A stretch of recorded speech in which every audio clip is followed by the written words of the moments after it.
ओम शांति। आज 11 तारीख की मुरली है। आज की मुरली में पूरी ही मुरली में बाबा ने पढ़ाई पे ज़ोर दिया और पढ़ाई पढ़ने से किस विधि से हम ऊंच पद पा सकते हैं। और फिर कहा कि ज्ञान तलवार में जौहर तभी बर सकता है जब योग प्रबल होगा, क्योंकि याद बहुत पावरफुल होना आवश्यक है। क्योंकि बंधन वाली माताएं भी अगर समझ लीजिए बाबा से मिली भी नहीं हैं और मिले बगैर ही अगर बाबा को इतना प्यार से याद किया, करते करते करते अगर उसने शरीर भी छोड़ दिया तो भी बाबा ने गारंटी ली कि ऊंच पद पा सकती हैं। सुनते हैं आज की मुरली। 11 जुलाई की मुरली है। मीठे बच्चे, सदा एक ही फिक्र में रहो कि हमें अच्छी रीति पढ़कर अपने को राज तिलक देना है। पढ़ाई से ही राजाई मिलती है ना। प्रश्न है, बच्चों को किस उल्लास में रहना है, दिल शिकस्त नहीं होना है, क्यों? बाबा आज उमंग उत्साह की बात याद दिला रहे हैं, क्योंकि मन और बुद्धि जितना उमंग उत्साह में रहेगा वो माया प्रूफ बनता चला जाएगा। इसलिए बाबा कहते हैं कि बच्चों को किस उल्लास में रहना है। बाबा ने प्रश्न पूछा तो उत्तर है, सदा यही उल्लास रहे कि हमें इन लक्ष्मी नारायण जैसा बनना है, इसका पुरुषार्थ करना है। दिल शिकस्त कभी नहीं होना, क्योंकि यह पढ़ाई बहुत सहज है। घर में रहते भी पढ़ सकते हो, इसकी कोई फीस नहीं है, लेकिन हिम्मत ज़रूर चाहिए। बाबा कहते बच्चे हिम्मत ज़रूर चाहिए। गीत है, तुम ही हो माता पिता, तुम ही हो बंधु सखा, तुम ही हो। देखा जाए तो भारत में ही हम सब सर्व संबंधों से याद करते हैं, और क्रिश्चियनिटी में और वो भी विदेशों में देखा जाए तो सिर्फ गॉड फादर कह देते हैं, और वो तो सिर्फ पिता के संबंध से ही याद करते हैं। और देखा जाए तो भारत में सर्व संबंध, हर संबंध से हम याद करते हैं। जैसे बाबा ने यह गीत का अर्थ भी समझा, क्योंकि भक्ति मार्ग में चाहे वो हनुमान जी को मानते हो, चाहे वो कृष्ण को मानते हो, जो भी जिस भी इष्ट देव को मानते हैं उनको ही वो सर्वस्व मानते हैं। ओम शांति। बच्चों ने अपने बाप की महिमा सुनी कि महिमा क्या है। महिमा का जो लिस्ट है उसमें ज़रूर लिखे, बाबा सर्व संबंधी है। महिमा एक की ही है और कोई की महिमा गाई नहीं जा सकती है, जबकि ब्रह्मा विष्णु शंकर की भी कोई महिमा नहीं है। ब्रह्मा द्वारा स्थापना कराते हैं, शंकर द्वारा विनाश कराते हैं, विष्णु द्वारा पालना कराते हैं।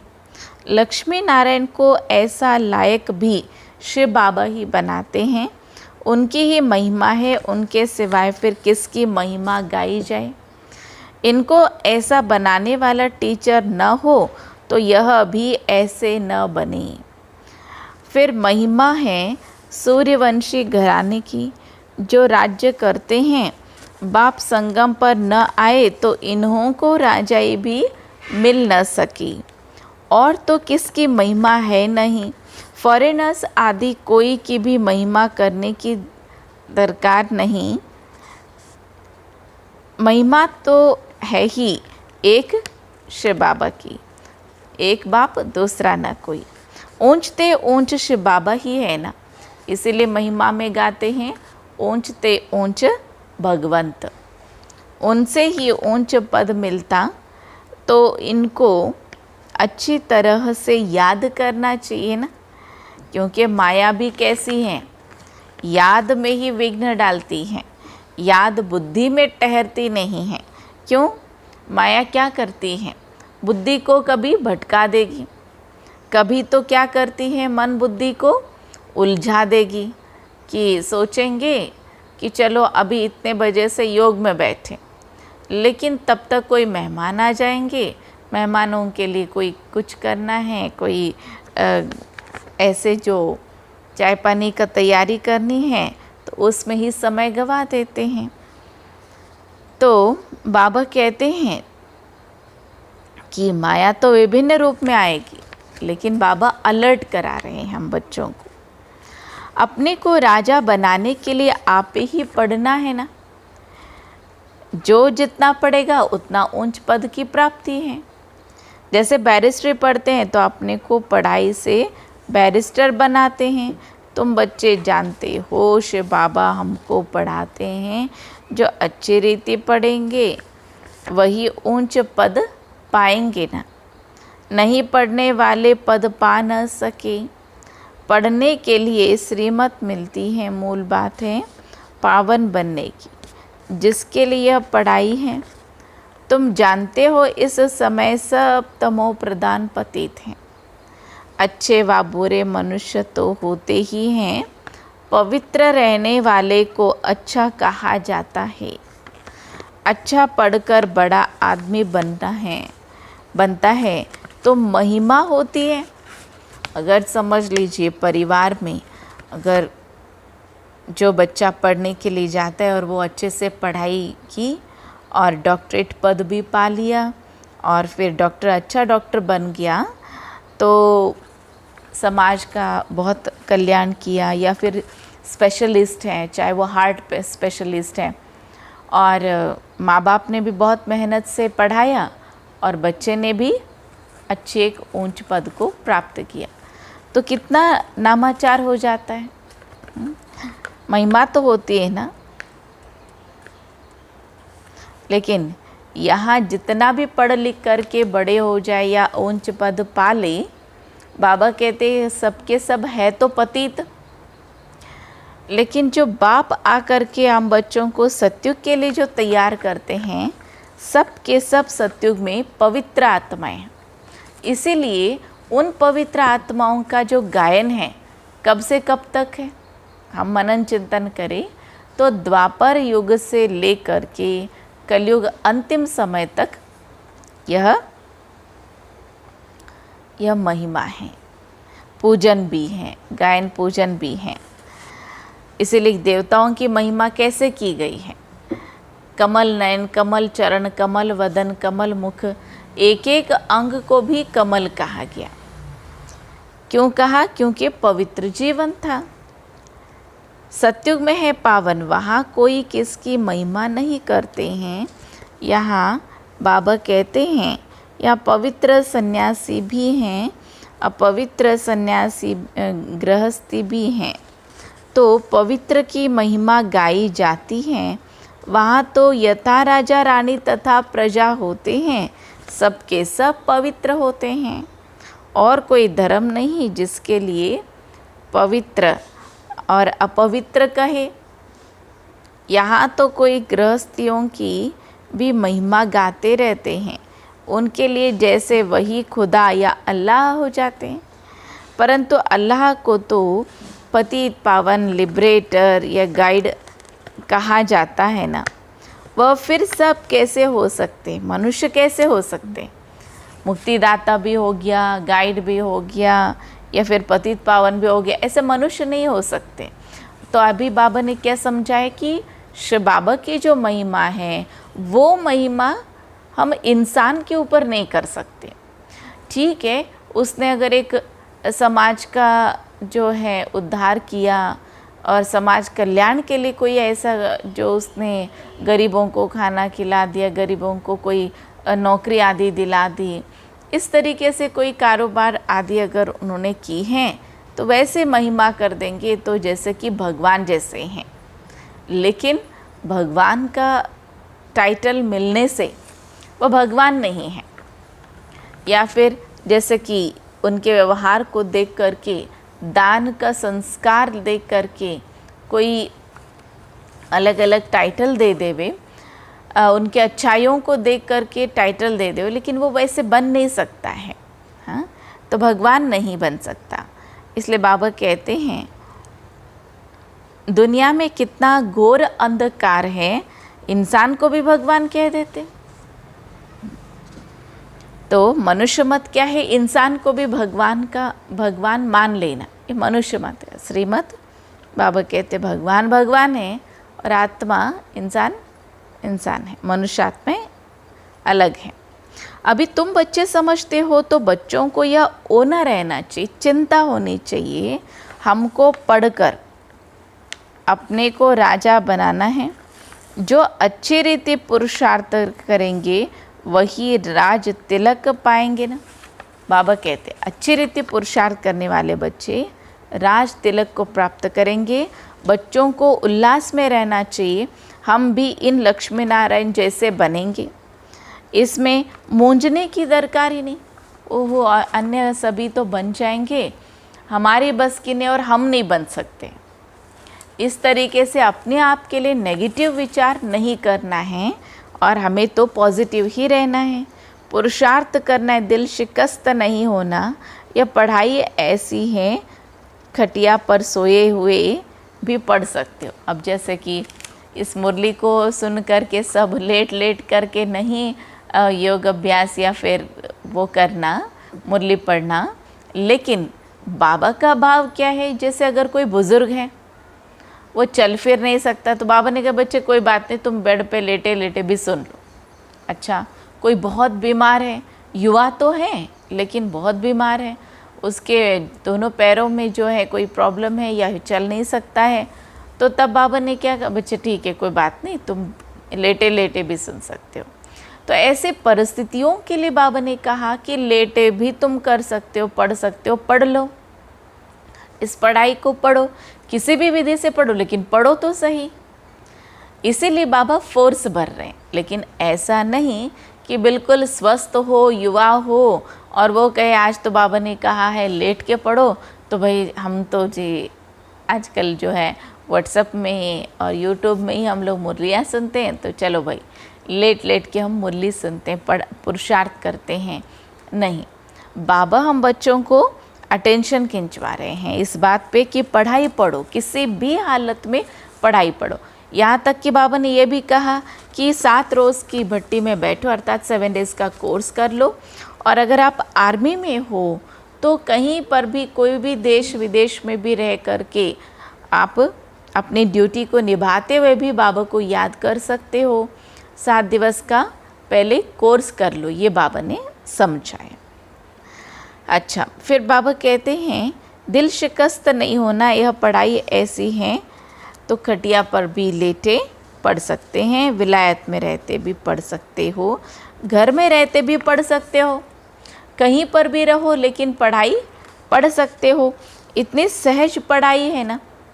मेहनत कर अपने पापों को काटना है और दूसरों को भी समझाना है ना। दूसरे धर्म वालों को भी तुम समझा सकते हो, कोई को भी यह बताना है तुम आत्मा हो, आत्मा का स्वधर्म एक ही है, इनमें कोई फर्क नहीं पड़ सकता।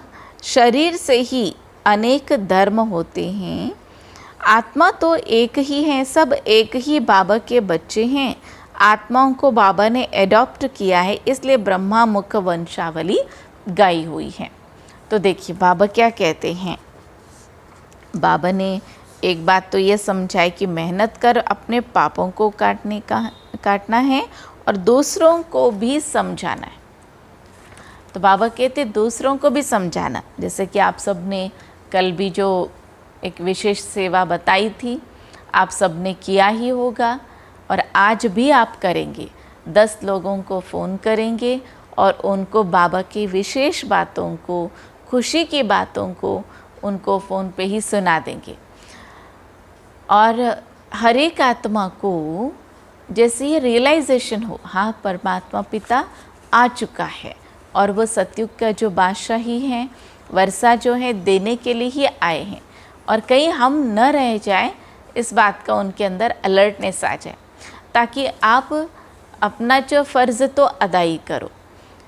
और एक फॉर्मेलिटी के तौर पे ऐसे करना है ऐसा भी नहीं है, लेकिन आप यथार्थ ज्ञान को उनको दे दो। क्यों दे दो? क्योंकि ज्ञान भी एक प्रसाद है। जैसे कि समझ लीजिए कि दुनिया में आप अगर कहीं पर पूजा पाठ करते हैं तो वहाँ जो प्रसाद मिलता है अकेले नहीं खाते हो, अगर उसमें बूंदी के 10 दाने भी मिले हैं तो उस 10 दानों को या 20 दानों को भी औरों में भी एक एक बूंद, एक एक जो बूंदी का जो कण है वो दे करके फिर खाएंगे कि भाई ये तो माता रानी का प्रसाद है। तो ऐसे ये जो परमात्मा ज्ञान है, ठीक है, जो हमें प्रभु प्रसाद मिला है तो फिर औरों को बांट दें। क्या पता जो थोड़ा सा उनको जो प्रसाद टेस्टी लगा और पूरा का पूरा बाबा से वर्षा लेने के लिए वारिस बच्चा बन जाए।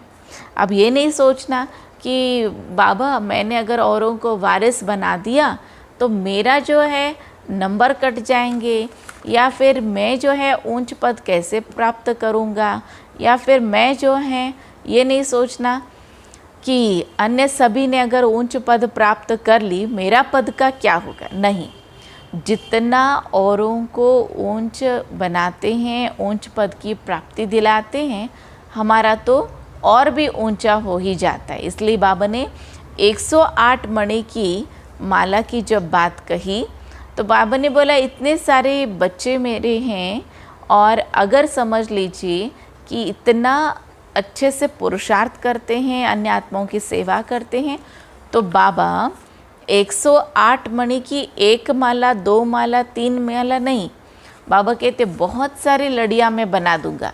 आप पुरुषार्थ तो करो, औरों को संदेश तो दो और स्वयं अपना योग का चार्ट तो बढ़ाओ। तो ये बाबा हम बच्चों को अलर्ट करा रहे हैं। तो देखिए आज बाबा उमंग उत्साह भर रहे हैं। बच्चे दिल शिकस्त होते हैं। क्यों दिल शिकस्त होते हैं? क्योंकि माया वार करती हैं, और जब दिल शिकस्त होते हैं मन उदास तो चेहरा भी उदास, और चेहरा भी उदास तो क्या हो जाता है? बाबा कहते हैं वाइब्रेशन कैसे होंगे। तो इस बात को थोड़ा सा हम अटेंशन देंगे। दिल शिकस्त बनने के लिए बाबा के पास नहीं आए हैं, दिल खुश बनने के लिए बाबा के पास आए हैं। तो बाबा का भाव क्या है आज? बच्चे दिल खुश बन जाओ, दिल खुश, या फिर खुश मिजाज बन जाओ। विलायत में रहते भी पढ़ सकते हैं, घर में रहते भी पढ़ सकते हैं। इतनी सहज पढ़ाई है, मेहनत कर अपने पापों को काटना और दूसरों को भी समझाना। दूसरे धर्म वालों को भी तुम समझा सकते हो। कोई को भी यह बताना है तुम आत्मा हो, तुम आत्मा हो। आत्मा का स्वधर्म ही है, आत्मा का स्वधर्म ही है। बाबा कहते हैं शांति है, क्योंकि आत्मा का स्वधर्म जो शांति है, इसीलिए बारंबार हमें मन में ये महसूस होता है कि जितना भी जैसा भी माहौल हो, चाहे वो गुस्से का माहौल हो, चाहे वो दुख का माहौल हो, चाहे वो अशांति का माहौल हो, फिर पुनः हम अपने ओरिजिनल स्वभाव में आ ही जाते, क्योंकि आत्मा का स्वधर्म ही है शांति। अब बाबा कहते हैं कि इनमें आत्मा का स्वधर्म एक ही है, इनमें कोई फर्क नहीं पड़ सकता। शरीर से ही अनेक धर्म होते हैं, आत्मा तो एक ही है, सब एक ही बाप के बच्चे हैं ना।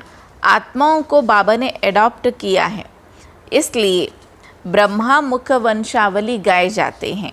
कोई को भी समझा सकते हो आत्मा का बाप कौन है। फॉर्म जो तुम भराते हो उसमें बड़ा अर्थ है। बाबा तो ज़रूर है ना, जिसको याद भी करते हैं, आत्मा अपने बाप को याद करती हैं। आजकल तो भारत में कोई को भी फादर कह देते हैं, मेयर को भी कह देते हैं, परंतु आत्मा का बाप कौन है उसे जानते ही नहीं हैं। गाते भी हैं तुम मात पिता हम बालक तेरे, तुम्हारी कृपा से सुख घनेरे, परंतु वह कौन है कैसे हैं कुछ भी नहीं पता। भारत में ही तुम मात पिता कहकर बुलाते हो ना, बाप ही यहाँ आकर मुख वंशावली रचते हैं। भारत को ही मदर कंट्री कहा जाता है, क्योंकि यहाँ ही शिव बाबा मात पिता के रूप में पार्ट बजाते हैं। यहाँ ही भगवान को मात पिता के रूप में याद करते हैं। विदेशों में सिर्फ गॉड फादर कहकर बुलाते हैं, परंतु माता भी चाहिए ना। जिससे बच्चों को एडॉप्ट करे। पुरुष भी स्त्री को एडॉप्ट करते, फिर उनसे बच्चे पैदा करते हैं, रचना रची जाती हैं। यहाँ भी इसमें परमात्मा बाप प्रवेश कर एडॉप्ट करते हैं ना, बच्चे पैदा होते हैं, इसलिए इनको माता पिता कहा जाता है।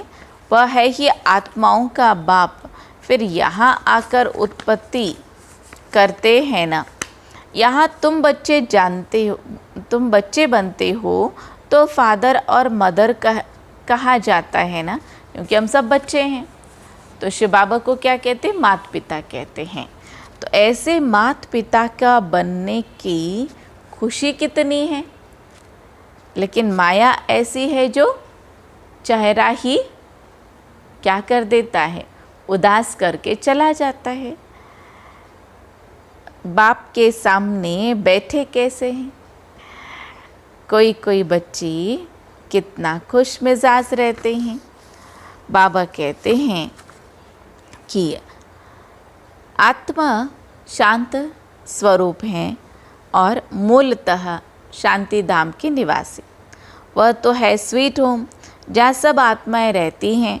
वहाँ भी बाबा के बगैर कोई ले जा ना सके। कोई भी मिले तो बोलो तुम स्वीट होम जाना चाहते हो, फिर पावन ज़रूर बनना पड़े। अभी तुम पतित हो, यह है ही आयरन एज्ड तमो प्रधान दुनिया।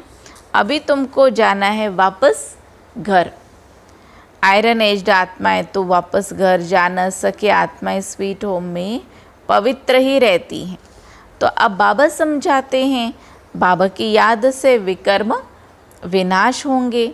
कोई भी देहधारी को याद न करो।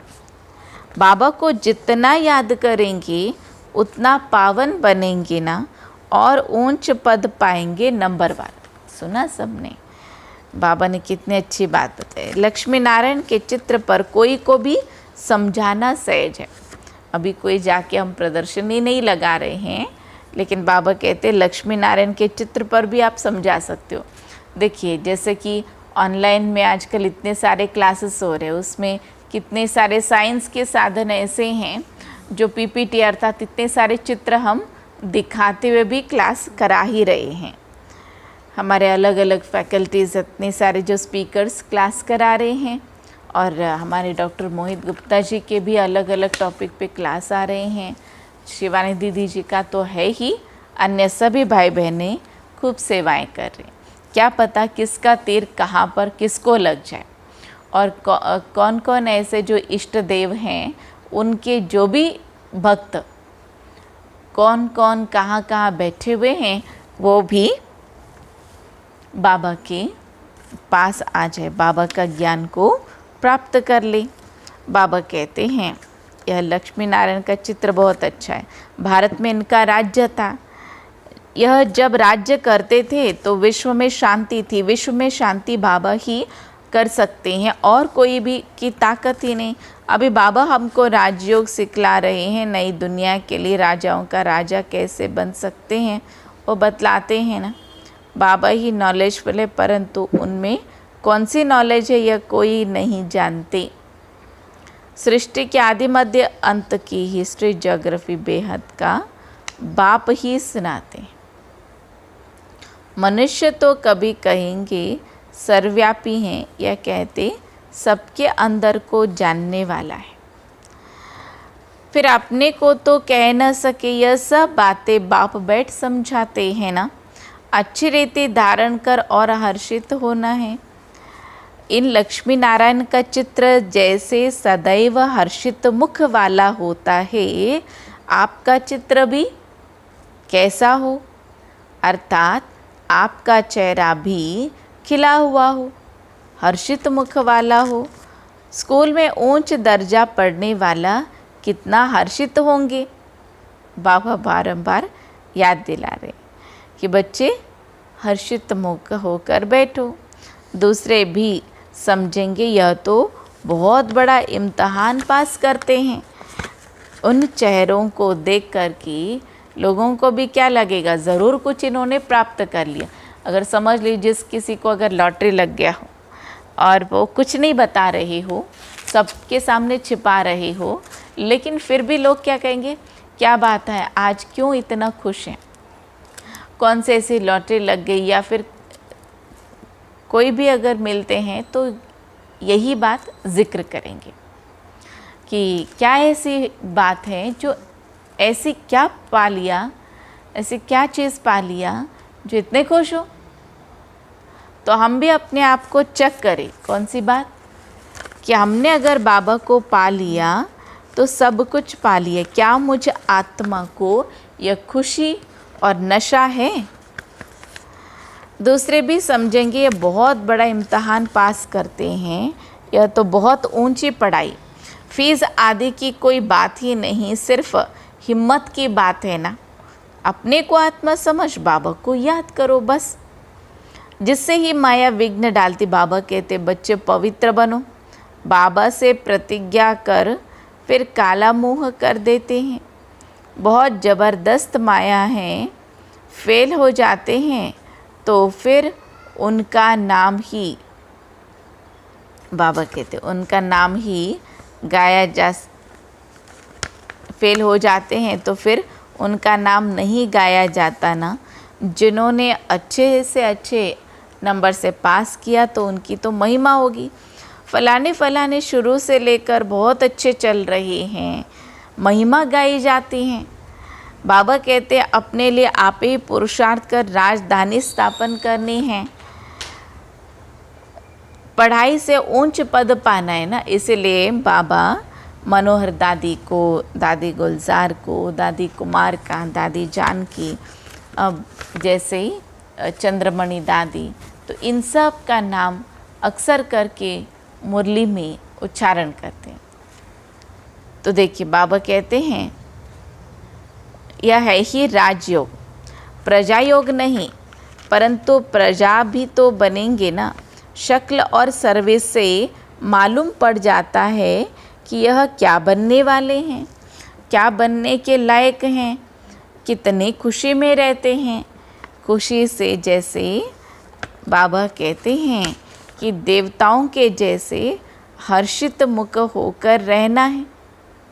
आज बाबा अटेंशन दिला रहे हैं कि बच्चे हर्षित मुख रहो। घर में स्टूडेंट की चाल चलन से समझ जाते हैं, यह फर्स्ट नंबर में है, यह थर्ड नंबर में आएंगे। यहाँ भी ऐसे हैं, जब पिछाड़ी में इम्तहान पूरा होगा तब तुमको सब साक्षात्कार होंगे। साक्षात्कार होने में कोई देरी नहीं लगती है, तो फिर लज्जा आएगी, हम नापास हो जाएंगे। नापास होने वाले को प्यार कौन करेगा। मनुष्य बाइस्कोप देखने में खुशी का अनुभव करते हैं ना, लेकिन बाबा कहते हैं नंबर 1 गंदा बनने वाला है, बनाने वाला है यह बाइस्कोप। उसमें जाने वाले बहुत करके फेल होकर गिर पड़ते हैं ना। कोई कोई फीमेल भी ऐसे हैं जो बाइस्कोप में जाने बगैर नींद ना आए। जैसे कि आजकल तो सिनेमा हॉल तो सारे बंद हैं, तो तब तक तो टेक्नोलॉजी भी आगे बढ़ चुकी है, तो आजकल तो सबके मोबाइल में भी हैं। तो बाबा क्या कहते हैं, बाइस्कोप देखने वाले अपवित्र बनने का पुरुषार्थ ज़रूर करेंगे। जैसे कि एक है सिनेमा आदि देखना, और एक है आजकल क्या होता है सीरियल्स भी होते हैं। एक देखा, एक के पिछाड़ी फिर दूसरा देखा, दूसरे के पिछाड़ी फिर तीसरा देखा, और फिर क्या हुआ भाई कि भाई क्या देखा, तो कहेंगे आके कि सास बहू की कहानी देखी। अब सास बहू की कहानी जो देखा तो फिर क्या हुआ, घर में भी फिर वही लड़ाई और वही सारी चीज़ें। तो देखने के लिए तो इस समय पर हमारे पास कितने सारे भाई बहनों के क्लासेस भी है, और यहाँ तक कि भोजन कैसे बनाने ये भी सिखा रहे। सात्विक भोजन कैसे बनाएं, शुद्ध भोजन भी, और वो भी बिना प्याज लहसुन का भोजन, और कई सारी मिठाइयाँ कैसे बनाना है, ये सब कुछ यूट्यूब में। यहाँ तक कि हमारे ब्रह्मा कुमार जो भाई बहन हैं वो भी अच्छे अच्छे वीडियोस भेज ही रहे हैं। जैसे मधुबन से किशोर भाई जी हैं, या फिर ज्ञान सरोवर से अभी टोली डिपार्टमेंट से हैं, और हमारे चाणक्य प्लेस पे से सब प्रवीण भाई जी भी हैं। ऐसे अलग अलग भाई बहन जो हैं, और जैसे पालम विहार से सात्विक शुद्ध अन्न का भी जैसे क्लास होता है, तो इन सब को देखने से हमें और भी मोटिवेशन मिल जाएंगी। तो बाबा हम बच्चों को ये सारी विधि बता रहे हैं स्व उन्नति को कैसे करें, और क्या क्या ऐसे माइनस पॉइंट है जो माया कहाँ वार करती है, उस पर अटेंशन दिला रहे हैं। यहाँ जो कुछ हो रहा है जिसमें मनुष्य खुशी समझते हैं वह सब दुख के लिए है। यह है विनाशी खुशियाँ। अविनाशी खुशी अविनाशी बाप से ही मिलती है ना। तुम समझते हो बाबा हमको इन लक्ष्मी नारायण जैसा बनाते हैं। वैसे आगे तो 21 जन्म के लिए लिखते थे, अभी बाबा लिखते हैं 50 या 60 जन्म, क्योंकि द्वापर में भी पहले तो बहुत धनवान सुखी रहते हैं। भल पतित बनते हो तो भी धन बहुत रहता है। यह तो बिल्कुल जब तमो प्रधान बनते हैं तब दुख शुरू होता है ना। पहले तो सुखी रहते हो, जब बहुत दुखी होते हो तब बाबा आते, क्योंकि उस दुख को दूर करने के लिए बाबा आते हैं। यहाँ महा अजामिल जैसे पतियों का भी उद्धार बाबा कहते हैं, जो अजामिल जैसे जो पापी हैं, क्योंकि बहुत सारे पाप किया तो अजामिल जैसे पापी बन गए ना, तो बाबा कहते उनका भी उद्धार करने मैं आता हूँ। इसलिए बाबा का जो महिमा हम करते हैं वो है पाप कटेश। बाबा कहते मैं सबको ले जाऊंगा कहाँ पर, मुक्ति धाम। फिर सतयुग की राजाई भी तुमको देता हूँ, तो खुशी में क्या हो जाना चाहिए, हाँ, चेहरा खिल जाना चाहिए। लेकिन बच्चों का चेहरा खिलता नहीं है। क्यों नहीं खिलता? तो सोचिए, बाप जो है इतने बारंबार अगर कह रहे हैं बच्चों का चेहरा खिल जाना चाहिए, और बच्चों का नहीं खिल रहा है, तो ज़रूर कहीं ना कहीं कोई ऐसी बात की गड़बड़ है जो माया जैसे कि एक तो बुद्धि का ताला बंद करके चली जाती है, या फिर चेहरे के जो खुशी है वो ही गुम करके चली जाती हैं। क्योंकि माया जो है हर हाल में क्या करेगी, बारंबार कोई भी परिस्थिति से हमें उदास निराश बना करके चली जाएगी। लेकिन बाबा भी कम नहीं है। फिर बाबा भी क्या करेंगे, फिर मुरली चलाएंगे, फिर जो है बच्चों को दिल शिकस्त से दिल खुश बनाएंगे, और जो बच्चे निराश हैं उनको फिर आशावादी बनाएंगे, जो होपलेस हैं उनको फिर होप दिलाएंगे, है ना। तो बाप कितना प्यार करते हैं। यह हम सोचे कि बाप मुझ आत्मा को कितना प्यार करते हैं। बाबा कहते हैं सबका कल्याण तो होता है ना, सबको अपने ठिकाने पर पहुंचा देते हैं, शांति में व सुख में। सत्युग में सबको सुख रहता है, शांति धाम में भी सुखी रहते हैं। कहते हैं विश्व में शांति हो। बोलो, इन लक्ष्मी नारायण का जब राज्य था तो विश्व में शांति थी ना, दुख की बात हो नहीं सकती। देखिए अब आप सोचिए, सत्युग में क्या क्या चीज़ नहीं है। 1 मिनट के लिए सोचिए, जो इस समय पर ये मास्क मिल रहे, सत्युग में ये मास्क नहीं होंगे, वहाँ पर डर नहीं होगा, वहाँ पर कोरोना वायरस के जैसे वायरस नहीं होंगे, बीमारियाँ नहीं होंगी, स्वस्थ शरीर होगा, और बहुत स्वच्छंद वातावरण में हम सब पुष्पक विमान में जाएंगे। ट्रांसपोर्ट का जो सिस्टम ही पुष्पक विमान होगा। वहाँ पर इस तरीके से कोई भी घोड़ा गाड़ी आदि या फिर इन सब चीज़ों से भी नहीं घूमेंगे, पुष्पक विमान से। तो आप सोचिए कितना साइंस जो है हाईएस्ट स्टेज पे पहुँचा हुआ होगा, ऐसी टेक्नोलॉजी वहाँ पर यूज़ हो जाएगी। तो ऐसी खुशी की बातों को सुन करके, सत्युग की बातों को सुन के तो कितना खुशी में गदगद हो जाना चाहिए। लेकिन बच्चे इन बातों को भूल जाते हैं, तो जिसके कारण ही क्या हो जाता, माया वार करती हैं और हर्षित मुख को बिगाड़ के चली जाती हैं। फिर लोग आके पूछते हैं कि भाई क्या बात हो गया, या क्या कौन सी ऐसी बात हुई जिसके कारण चेहरा उतरा हुआ है, यही पूछेंगे ना। या फिर कहेंगे बीमार हो जो चेहरा उतरा हुआ है। हाँ, तो बाबा अलर्ट करा रहे हैं। न वहाँ दुख होगा, न अशांति होगी। यहाँ तो घर घर में अशांति है, और संगम युग में जहाँ बाबा मिले तो खुशियाँ मिली, तो अशांति समाप्त हो जाती हैं। देश देश में तो अशांति है, सारे विश्व में ही अशांति है। कितने टुकड़े हो पड़े हैं, कितने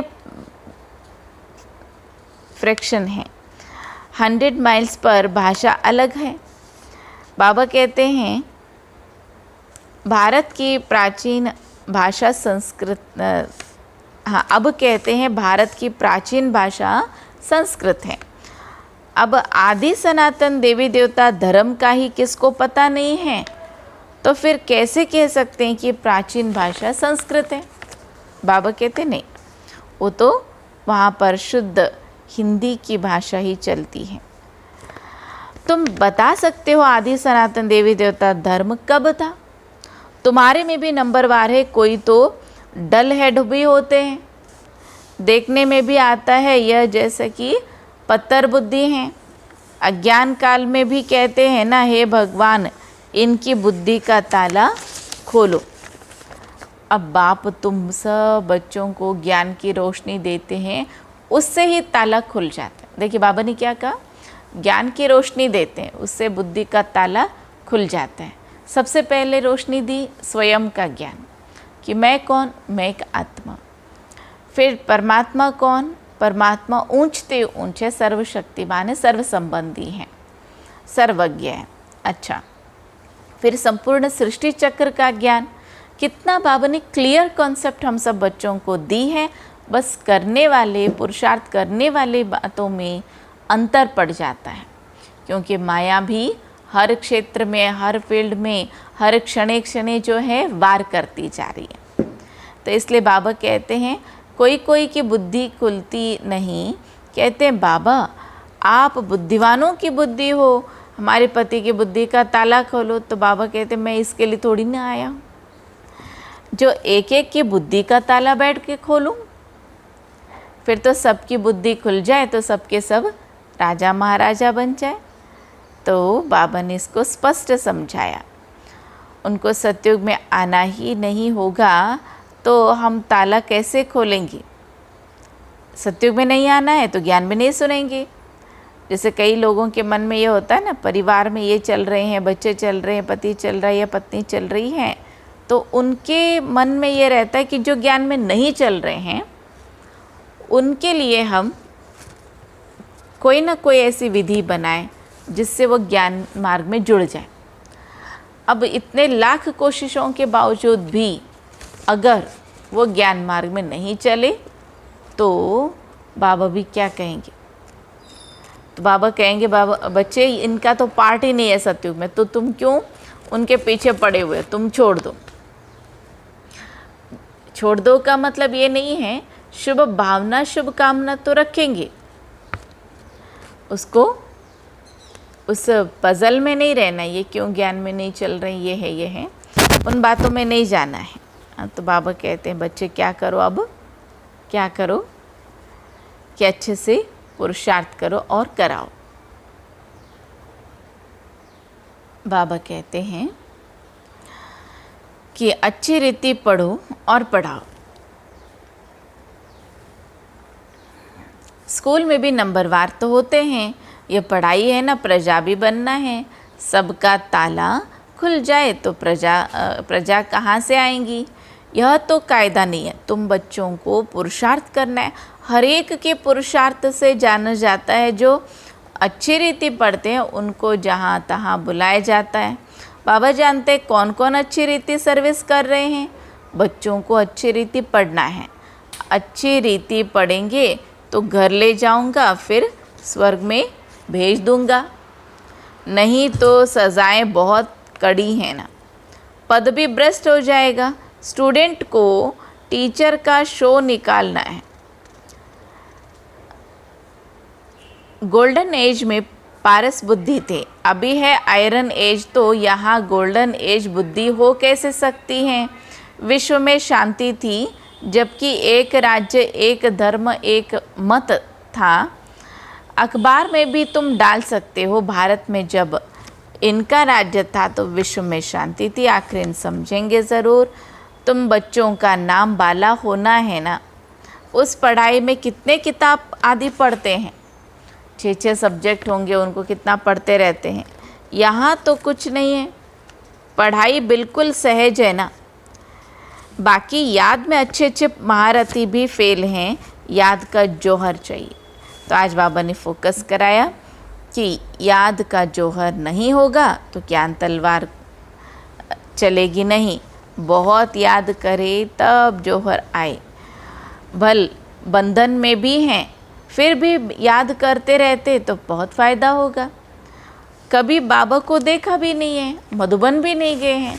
कोई तो इन्हीं लॉकडाउन के समय पर बहुत उदास हो रहे थे, निराश हो रहे थे, दीदी अब तो मधुबन हम कैसे जा पाएंगे। मधुबन के लिए तो हमने कितना पुरुषार्थ किया, सब कुछ किया, लेकिन जा नहीं पाए। अब इस लॉकडाउन के समय पर अब तो ऐसा लगता है कि अब तो बाबा का आने का भी कार्यक्रम सब कुछ बंद हो गया। अब हम कैसे करें, क्या करें। उनके लिए बहुत सुंदर उत्तर बाबा ने दिया। अगर आप मधुबन जा कर के बाबा से नहीं भी मिले हैं, कोई बात नहीं, घर में बैठे हैं, दिल से बाबा को याद किया, अपने सारे ही नियमों का पालन किया, तो ज़रूर ज़रूर ज़रूर बाबा क्या कहेंगे, ऊंचते ऊंच पद की प्राप्ति करा देंगे।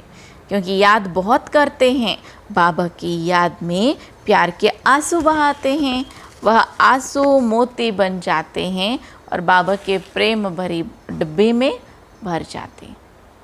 क्योंकि अमूल्य मोतियों को तो विशेष जगह रखी जाती है ना। अच्छा, मीठे मीठे सिक्के लदे बच्चों प्रति माता पिता बाप दादा का याद प्यार और गुड मॉर्निंग।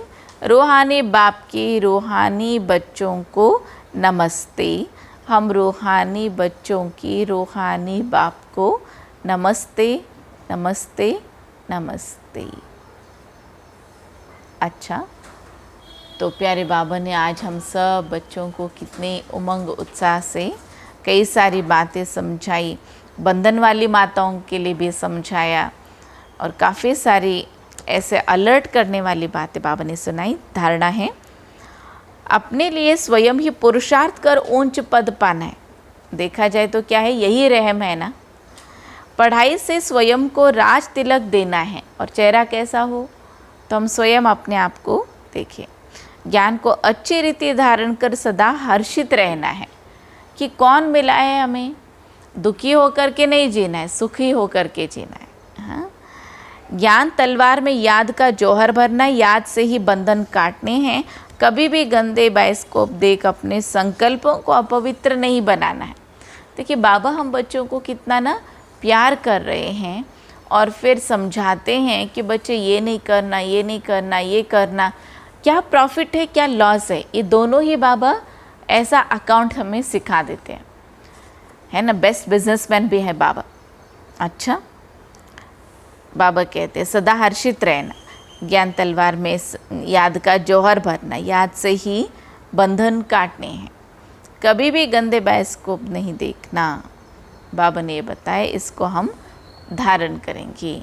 वरदान है, सदा एकांत और सिमरन में व्यस्त रहने वाले बेहद के वानप्रस्थी भव, बेहद के वानप्रस्थी भव।